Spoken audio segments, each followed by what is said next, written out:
हमारे चैनल को सब्सक्राइब करें और बेल नोटिफिकेशन को ज़रूर दबाएं। ज्योतिष रत्न केंद्र चैनल में हमारे सभी जो आप दर्शकगण हैं, बहुत बहुत आप सभी का हार्दिक स्वागत और अभिनंदन है। मेरे प्रिय साथियों, मैं हूं आचार्य पंडित सर्वदानंद शर्मा और आज के इस वीडियो में, आज के इस कार्यक्रम में जो आपके साथ हम बात करने जा रहे हैं वो ये जो आने वाला वर्ष 2022 है, क्योंकि अब 2021 तो अब समाप्ति होने जा रहा है। 1.5-2 महीने की बात रह गई है, 2-1 महीने की, 2 महीने कुछ दिन की बात रह गई है। तो ये साल तो ये तो वर्ष जो है समाप्त होने के लिए जा रहा है।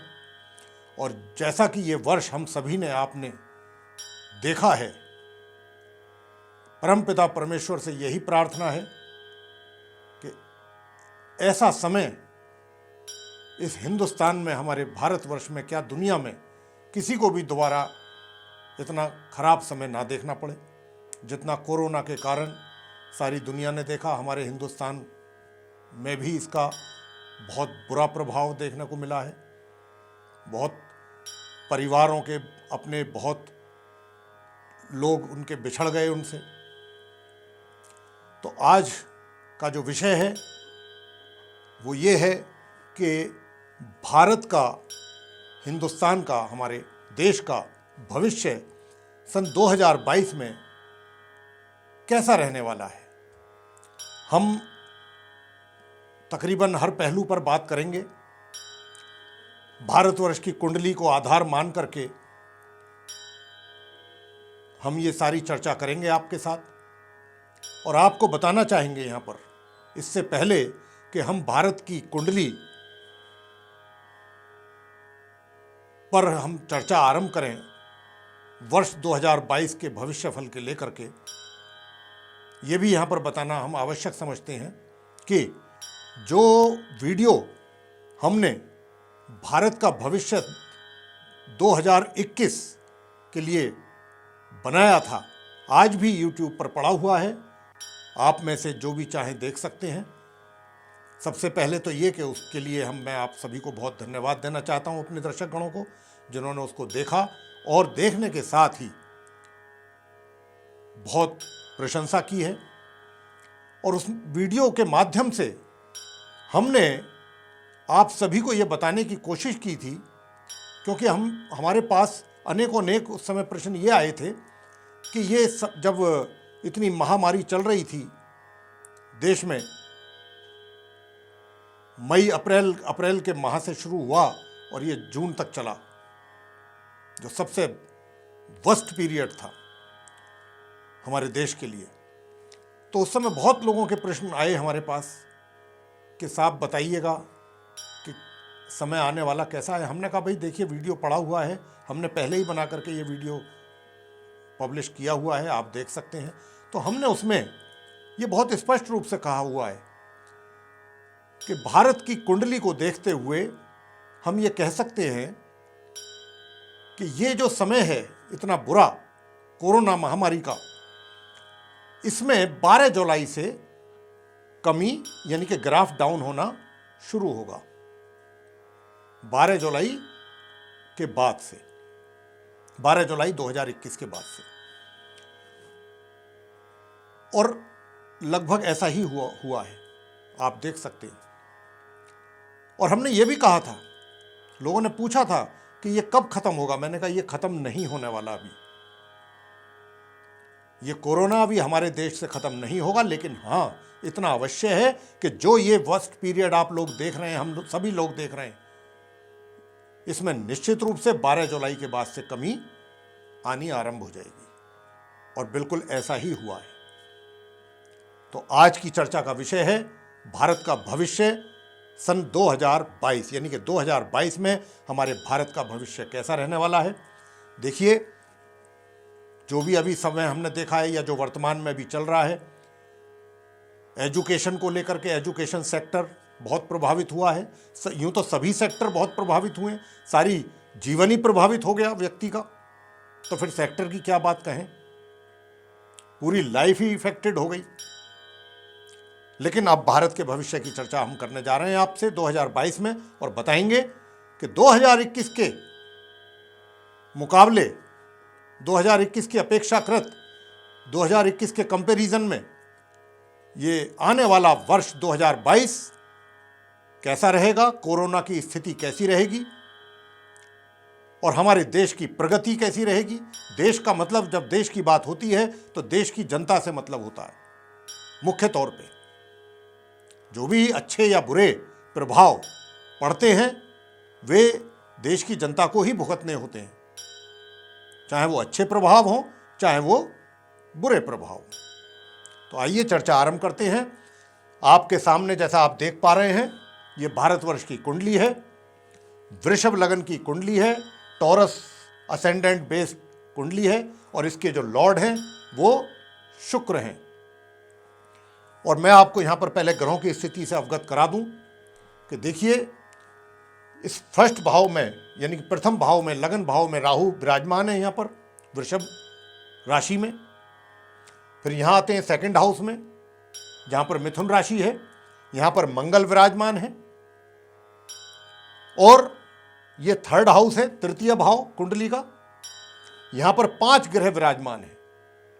यहां पर सूर्य विराजमान है, यहां पर चंद्र विराजमान है, यहां पर बुध विराजमान है, यहां पर शुक्र विराजमान है और यहां पर शनि विराजमान है। अब ये पंचग्रही योग यहां पर बना हुआ है भारतवर्ष की कुंडली में। तो यहां पर मैं जो देख पा रहा हूं वो चंद्रमा की स्थिति, चंद्रमा हालांकि अपनी राशि में है, चंद्रमा कर्क राशि के स्वामी होते हैं और यहां पर कर्क राशि है और अपने घर में है, लेकिन बावजूद इसके कि वो अपने घर में होते हुए भी उनकी स्थिति बहुत यहां पर कमजोर है, बहुत वीक स्थिति में है चंद्रमा यहां पर। ये अभी मैं इस पर भी डिस्कस करूंगा 5 ग्रहों के ऊपर। पहले मैं आपको पूरी कुंडली के ग्रहों की स्थिति स्पष्ट कर देता हूं। ये चतुर्थ भाव है, फोर्थ हाउस, जहां पर सिंह राशि है, 5 लिखा हुआ है, ये खाली है, यहां पर कोई ग्रह नहीं है। इसी प्रकार ये पंचम भाव, फिफ्थ हाउस, यहां पर कन्या राशि है, ये भी घर खाली है। फिर ये षष्ठ भाव, सिक्स हाउस, यहां पर ये तुला राशि है, 7 लिखा हुआ है, यहां पर स्थापित हैं गुरु बृहस्पति। और यहां पर आते हैं सप्तम भाव, सेवेंथ हाउस, यहां पर केतु विराजमान है, यहां पर 8 लिखा हुआ है, वृश्चिक राशि के केतु विराजमान है। ये है अष्टम भाव, एट्थ हाउस, यहां 9 लिखा हुआ है, धनु राशि है, यहां ये घर खाली है। इसी प्रकार नाइन्थ हाउस, नवम भाव, और यहां पर 10 लिखा हुआ है यानी कि मकर राशि, ये भाव भी खाली है, ये घर भी खाली है, जैसा आप देख रहे हैं, कोई ग्रह नहीं है। आते हैं इस दशम भाव पर, करियर का भाव। करियर के भाव में यहां पर 11 लिखा है यानी कि कुंभ राशि है, ये यहां पर ये भाव भी खाली है, घर भी खाली है। आते हैं अब एकादश भाव पे, 11th हाउस, यहां 12 लिखा हुआ है, मीन राशि, यहां पर भी कोई ग्रह नहीं है। इसी प्रकार अंत में द्वादश भाव, 12th हाउस, यहां पर 1 लिखा हुआ देख रहे हैं आप, ये घर भी खाली है। तो कहने का भाव ये हुआ, 9 ग्रह होते हैं, 9 ग्रह जो हैं वो सब इन राहु, और जो राहु की स्थिति यहाँ है, केतु की स्थिति यहाँ पर है, और बाकी ग्रह सब इस तरफ हैं। तो ये कह सकते हैं कि राहु और केतु के ही बीच में ये सारे ग्रह आ रहे हैं, 7 के 7 ग्रह। तो इस प्रकार यहाँ पर काल सर्प योग का भी निर्माण इस कुंडली में हो रहा है। और जब काल सर्प योग का निर्माण होता है, चाहे वो जातक की कुंडली हो, यहाँ पर देश की कुंडली की बात हो रही है, तो हालांकि इसको हम गलत नहीं मानते, हाँ इतना अवश्य है कि ऐसी कुंडली के जो जातक होते हैं या हमारा देश है, तो वहाँ पर जो भी चीज़ जीवन में प्राप्त होती है अथक प्रयत्न के बावजूद प्राप्त होती है, अधिक परिश्रम करने के बावजूद प्राप्त होती है। तो जैसा कि आप देख रहे हैं कि हिंदुस्तान में, हमारे देश में जो हमारी जो स्किल है हमारे हिंदुस्तानियों की, देशवासियों की, वो बहुत ही बेहतरीन स्किल है, काम करने की क्षमता बहुत अच्छी है, बहुत अधिक है। उसी के कारण देश ने हमारे इतनी तरक्की की है। तो मैं इस काल सर्प योग को गलत नहीं मानता हूं। आते हैं पंचग्रह योग पर। जैसा कि मैं आपसे कह रहा था कि मैं इसके विषय में बात करूंगा। देखिए यहां पर क्योंकि सूर्य विराजमान है, सूर्य चतुर्थेश हैं, 4th हाउस के लॉर्ड हैं। यहां पर शनि विराजमान है। शनि दशम भाव और नवम भाव, भाग्य भाव और करियर के लॉर्ड होकर के यहां बैठे हैं। और यहां पर ये सूर्य के साथ बैठे हैं, अस्त हो गए, कंबस्ट पोजीशन में। और यहां पर शुक्र बैठे हुए हैं। शुक्र जो है लग्नेश है, यानी कि प्रथम भाव के लॉर्ड हैं और षष्ठ भाव के लॉर्ड होकर के वो यहां बैठे हैं। और शुक्र भी अस्त हैं, लग्नेश अस्त हैं। चंद्रमा और बुध अस्त नहीं है। दो ग्रह यहां पर अस्त हैं, शुक्र और शनि। अब मंगल की बात कर लें। मंगल द्वादशेष है, यानी कि 12वें घर के स्वामी हैं और सप्तम भाव के स्वामी होकर के यहां पर बैठे हैं, 2nd हाउस में। तो देखिए ये कुंडली जो बयां कर रही है, अभी जैसा कि मैं आपसे बोला भी था आरंभ में कि हम 2022 के वार्षिक भविष्य फल की चर्चा करेंगे भारतवर्ष की। तो यहां पर क्योंकि 2022 की चर्चा हो रही है, तो मैं उसी के परिप्रेक्ष्य में आपके साथ चर्चा करूंगा, उसी को लेकर के विषय को। अब क्योंकि 2022 में महादशा चंद्रमा की रहेगी पूरे वर्ष, जो कि 11 दिसंबर 2022 तक चलने वाली है, उसमें बुध की अंतर्दशा, यानी कि चंद्रमा की जो महादशा है वो तो अभी चलेगी 2025 तक, काफी समय तक चलने वाली है। लेकिन उसके अंदर जो अंतर्दशा है बुध की, वो 11 दिसंबर 2022 तक चलेगी, यानी कि तकरीबन कह सकते हैं आप पूरे वर्ष ही चलेगी चंद्रमा की महादशा, बुध की अंतर्दशा। तो अब क्योंकि महादशा चंद्रमा की है, तो जिस ग्रह की महादशा होती है और अंतर्दशा होती है, प्रत्यांतर दशा होती है, उन्हीं ग्रहों का ही प्रभाव अधिक रहता है, चाहे वो देश है चाहे वो जातक है, उस पर, उसके जीवन पे। अब क्योंकि यहां पर चंद्रमा की महादशा चल रही है और पूरे वर्ष चलेगी, बुध की अंतर्दशा चलेगी, तो कैसे परिणाम प्राप्त होंगे भारतवर्ष की जनता को, भारत को, तो वो मैं उसकी चर्चा अब आपसे करूंगा। देखिए क्योंकि चंद्रमा यहां पर विराजमान है 3rd हाउस में, तो चंद्रमा मैं पहले कह चुका हूं कि बहुत अच्छी कंडीशन में नहीं है, उनकी स्थिति काफी कमजोर है। और बुध के साथ उनकी शत्रुता है, बुध उनको अपना शत्रु मानते हैं, चंद्रमा नहीं मानते, बुध उनको, चंद्रमा को अपना शत्रु मानते हैं। तो यहां पर कुछ इस प्रकार की स्थिति है। और अगर हम पंचदा मैत्री की बात करें तो भी दोनों एक दूसरे के शत्रु हो गए। नैसर्गिक रूप से तो चंद्रमा बुध को शत्रु नहीं मानते और बुध चंद्रमा को शत्रु मानते हैं, लेकिन अगर पंचदा मैत्री की बात करें तो यहां पर शत्रु का ही स्थिति बन रही है आपस में, चंद्र और बुध के बीच। अब क्योंकि चंद्रमा इस घर के स्वामी हैं, 3rd हाउस के, बाकी ग्रहों के साथ बैठ करके, एक तो इन्होंने यहां क्या किया है कि अधम योग का निर्माण हो गया है चंद्रमा के यहां होने से। और जब अधम योग का निर्माण होता है तो जीवन में हर चीज की कमी रहती है।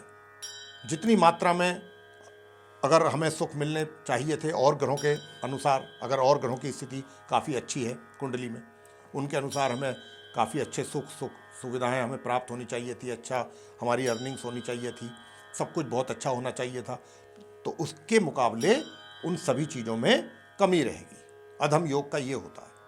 अब क्योंकि चंद्रमा के कारण अधम योग है, चंद्रमा की महादशा रहेगी पूरे वर्ष 2022 में, तो हर चीज़ में कमी जनता के द्वारा महसूस की जाएगी। मैं यहाँ पर ओवरऑल जनता की बात कर रहा हूँ, यहाँ पर कुछ गिनती के चुनिंदा लोगों की बात मैंने नहीं करनी है, क्योंकि यहाँ तो पूरे भारतवर्ष की बात हो रही है। तो भारत को जितना प्राप्त होना चाहिए था, जिस हिसाब से हमारे देश ने प्रगति की है, कर रहा है, आज भी प्रगतिशील है हमारा देश, उस हिसाब से परिणाम उतने अच्छे प्राप्त नहीं हो पा रहे हैं, होंगे भी नहीं जब तक चंद्रमा की महादशा रहेगी। और क्या क्या इसके नकारात्मक परिणामों को हमें झेलना पड़ेगा 2022 में। देखिए ये जो घर है, ये कम्युनिकेशन के लिए भी देखा जाता है, परिवार के लिए भी, पारिवारिक सदस्यों के लिए भी देखा जाता है, बहुत चीज़ों के लिए देखा जाता है। और जैसा कि आप और हम सभी आजकल देख भी रहे हैं काफ़ी लंबे समय से कि बॉर्डर के ऊपर जो है काफ़ी तनाव बना हुआ है, जैसा कभी पहले देखने में आया नहीं कि बॉर्डर पर LAC हो चाहे LOC हो, दोनों ही जगहों पर मोर्चा लेना पड़ रहा है हमारी भारतीय सेनाओं को, हमारी लीडरशिप को। ऐसा क्यों हो रहा है? वो भी चंद्रमा के ही कारण हो रहा है, क्योंकि ये घर जो है पड़ोसियों के साथ संबंध के लिए भी देखा जाता है। पड़ोसी देश हो गए, पाकिस्तान है, चाइना है, और हैं जो दूसरे देश हैं, अफगानिस्तान है, बांग्लादेश है, छोटे देश हैं, ये बड़े देश हैं चाइना वगैरह, और उसी के साथ ज़्यादा समस्याएं हैं। तो ये समस्याएं इस 2022 में भी खत्म होने वाली नहीं है, ये भी हमें समझ लेना चाहिए। हालांकि यहां पर मैं एक बात आपको स्पष्ट करना चाहूंगा कि ग्रहों की स्थिति को देखते हुए किसी बड़े संकट का सामना हमारी फौज को या हमारी लीडरशिप को करना पड़ जाए बॉर्डर पे, LAC या LOC पे, इस प्रकार की संभावनाएं तो नहीं है, बहुत ना के बराबर हैं। छोट-मोट जो होगा वो होगा। कोई किसी बड़े युद्ध की संभावना से इनकार करता हूं मैं यहां पर ग्रहों की स्थिति के आधार पर। लेकिन हां, इस बात से इनकार नहीं कर सकते कि तनाव बराबर इस वर्ष भी 2022 में भी बना रहेगा बॉर्डर पर। अब आते हैं कि देश के अंदर कोरोना की स्थिति कैसी रहेगी। कोरोना की स्थिति के विषय में मैं आपको बहुत स्पष्ट शब्दों में कहना चाहता हूं कि ये इस वर्ष भी आपके देश से खत्म नहीं होगा, हमारे हिंदुस्तान से, हमारे भारतवर्ष से 100% खत्म नहीं होगा। समस्याएं इस वर्ष भी रहेंगी। लेकिन हां, जैसा कि आज की तारीख में आप देख रहे हैं, क्या देख रहे हैं कि केसेस जो हैं वो केरला में हैं या महाराष्ट्र में हैं या नॉर्थ ईस्ट में हैं, आ रहे हैं। लेकिन बाकी अगर हम ओवरऑल इंडिया की बात करते हैं, भारतवर्ष की, तो स्थिति में काफ़ी सुधार है और स्थिति नियंत्रण में भी कही जा सकती है। तो बस कुछ इस प्रकार के ही हालात, ऊपर नीचे ग्राफ रहेगा, चलते रहेंगे पूरे वर्ष। लेकिन हाँ, यहाँ पर मैं इतना कहूँगा कि जिस हिसाब से, जिस तेज़ी के साथ से वैक्सीनेशन हो रहा है हमारे देश में, अधिक से अधिक मात्रा में आप लोग आगे आएँ, वैक्सीनेशन कराएं। और वैक्सीनेशन, जैसा कि लीडरशिप ने भी कहा है कि दवाई के साथ कड़ाई भी, तो ये बहुत आवश्यक है। क्यों मैं इसलिए यहाँ पर ये चीज़ें ऐड कर रहा हूँ अपनी चर्चा में, क्योंकि यहाँ पर पूरे तरीके से मैंने कहा कि समाप्त नहीं होने वाला है इस वर्ष भी कोरोना। इसके प्रभाव देखने में आएंगे पूरे वर्ष। बस करना इतना है कि हमको वैक्सीनेशन अगर हमने ले ली है तो उसके साथ कड़ाई और सावधानी, फेस मास्क, जो चीज़ें हैं ज़रूरी, उनका अवश्य ध्यान रखना है, ताकि हमें सफ़र ना होना पड़े इसके कारण, कोरोना के दोबारा या तिबारा या जब भी, तो इससे बचना है। लेकिन हाँ, वो स्थिति, ये मैं बिल्कुल बार बार बोल रहा हूँ, स्पष्ट रूप से कह रहा हूँ कि जो साथियों हमारे देश ने हालात देखे हैं अप्रैल, मई, जून में, वैसी स्थिति इस वर्ष नहीं आएगी। ये मैं बहुत ही स्पष्ट शब्दों से बोल रहा हूँ इन ग्रहों के आधार पर। अब बात करते हैं छात्रों की एजुकेशन को लेकर के, क्योंकि स्कूल, कॉलेज सब कुछ बंद पड़े हैं, बहुत खुल भी रहे हैं तो बहुत कह सकते हो कि ना के बराबर ही। हाँ, इसमें भी धीरे धीरे सुधार आएगा इस वर्ष 2022 में। स्कूल और कॉलेज के काम भी आरंभ होंगे। और मैं आपको बता दूं, 13 अप्रैल से जब गुरु बृहस्पति गोचर में, आसमान में, अपनी मीन राशि में आएंगे, तो स्थिति छात्रों को लेकर के मैं बात कर रहा हूं, यहाँ पर उनके स्कूल, कॉलेजेस, यूनिवर्सिटीज़, इंस्टीट्यूट्स की बात कर रहा हूं, कि उसमें गति पकड़ेंगी ये चीज़ें। स्पीड से स्कूल खुलेंगे, कॉलेज खुलेंगे, छात्र लोग भी अपनी एजुकेशन को सुचारू रूप से अप्रैल के माह 13 अप्रैल ऑनवर्ड्स कर पाएंगे, मतलब उसमें गति आएगी। ये एक अच्छा साइन है ग्रहों को देखते हुए। अब बात करते हैं फाइनेंशियल पोजीशन कैसी रहेगी हिंदुस्तान की, हमारी इकोनॉमिक कंडीशन। तो मैं इकोनॉमिक कंडीशन की भी बात यहां पर बता दूं आपको कि जो देश की हमारी जीडीपी है उसमें भी आप इस वर्ष इंप्रूवमेंट होते हुए देखेंगे। देश के अंदर बाहर से इन्वेस्टमेंट आएगा, एफडीआई आएगा और लोगों को रोजगार भी मिलेंगे। यानी कि यह कहा जा सकता है कि हर फील्ड में 2021 से अगर तुलना करें तो यह वर्ष, देखिए मैंने यह नहीं कहा कि परेशानियां समाप्त हो जाएंगी, परेशानियां समाप्त नहीं होंगी। अधिक परिश्रम करना पड़ेगा, मेहनत अधिक करनी पड़ेगी, परिणाम उसके अनुरूप नहीं मिलेंगे, उसके अनुसार नहीं मिलेंगे, परिणामों में कमी रहेगी। लेकिन हाँ, 2021 में जो समय देखा है ये समय इस 2022 में रिपीट नहीं होगा। और जैसा मैं बार बार बोल रहा हूं अपने शब्दों में, इसीलिए बोल रहा हूं कि ताकि आप लोग इस बात को थोड़ा सा अपने नोटिस में लें कि बॉर्डर पर तनाव बराबर रहेगा, वो स्थिति में कोई परिवर्तन ज़्यादा विशेष नहीं होगा, 19-21 ऊपर नीचे चलता रहेगा। बड़े युद्ध की संभावना नहीं बन रही है ग्रहों की स्थिति के आधार पर। हाँ, छोट-मोट कुछ घटनाएं सुनने में आ सकती हैं। और इसके अतिरिक्त जिसको हम कहते हैं नेचुरल कैलामिटीज, आपदाएं, ये जरूर आपको देखने में और सुनने में अवश्य आएंगी।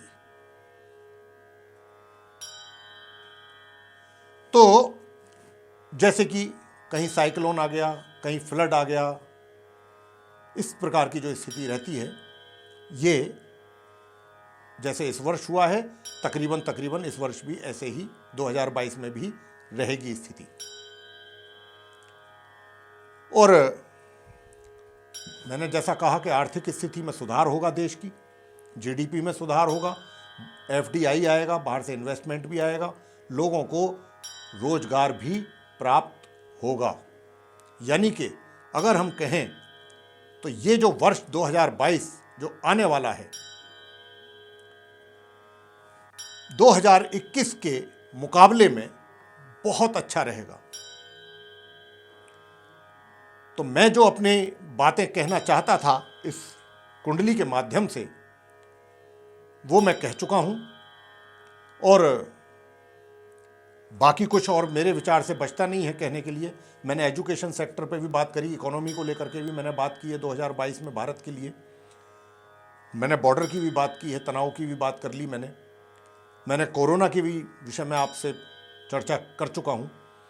इन सारी चीज़ों को लेकर के मैं चर्चा कर चुका हूँ कि पहले 2021 के मुकाबले ये 2022 हमारा हर तरीके से बेहतर साबित होगा। तो इसीलिए नाउम्मीद ना हो, होपफुल रहें, ऑप्टिमिस्टिक रहें। चीज़ें परमात्मा की कृपा से ग्रहों की स्थिति के आधार पर पहले से बेहतर होंगी।